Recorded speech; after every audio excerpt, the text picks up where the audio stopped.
ടേസ്റ്റിയായ ചായക്കടയിലൊക്കെ കിട്ടുന്ന പോലുള്ള ഉള്ളിവടയാണ് നമ്മളിന്ന് ഉണ്ടാക്കാൻ പോകുന്നത്. അതിനായി 3 ഇടത്തരം സൈസ് സബോള ചെറുതായി അരിഞ്ഞത്, 2 പച്ചമുളക് ചെറുതായി കൊത്തിയരിഞ്ഞത്, ഒരു ചെറിയ കഷ്ണം ഇഞ്ചി ചെറുതായി കൊത്തിയരിഞ്ഞത്,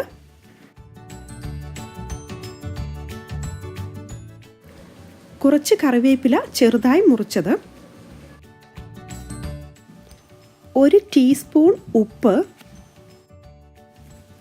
ഇവയെല്ലാം കൂടെ ഒന്ന് മിക്സ് ചെയ്തെടുക്കുക.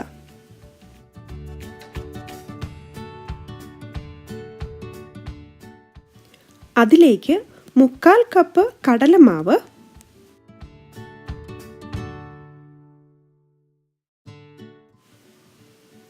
1 ടേബിൾ സ്പൂൺ അരിപ്പൊടി ഇവ ചേർത്ത് നന്നായി മിക്സ് ചെയ്യുക.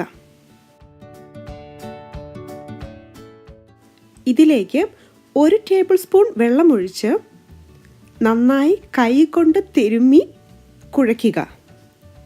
വെള്ളം കൂടിപ്പോകാതെ ശ്രദ്ധിക്കണം.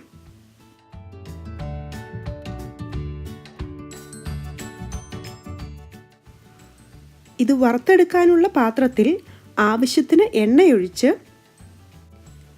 എണ്ണ നന്നായി തിളച്ചു വരുമ്പോൾ ഇതുപോലെ കയ്യിൽ കുറച്ചെടുത്ത് എണ്ണയിലേക്ക് ഇടുക.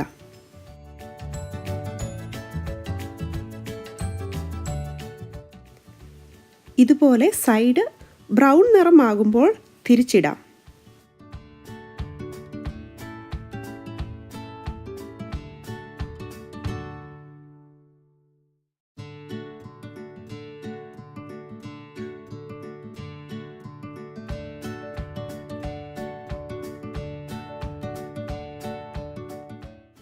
രണ്ട് സൈഡും വെന്ത് കഴിയുമ്പോൾ എണ്ണയിൽ നിന്നും എടുത്ത് ഒരു പേപ്പർ ടവലിലേക്ക് മാറ്റുക.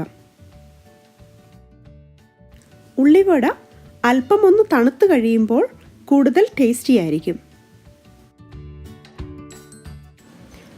ബാക്കിയുള്ള വടയും ഇതുപോലെ തന്നെ വറുത്തെടുക്കുക. ഏകദേശം 15-16 ഉള്ളിവട ഈ മെഷർമെൻറ്റ് കൊണ്ട് നമുക്കുണ്ടാക്കാൻ സാധിക്കും. ടേസ്റ്റിയും വളരെ എളുപ്പത്തിൽ ഉണ്ടാക്കിയെടുക്കാൻ പറ്റുന്നതുമായ ഉള്ളിവട തയ്യാർ.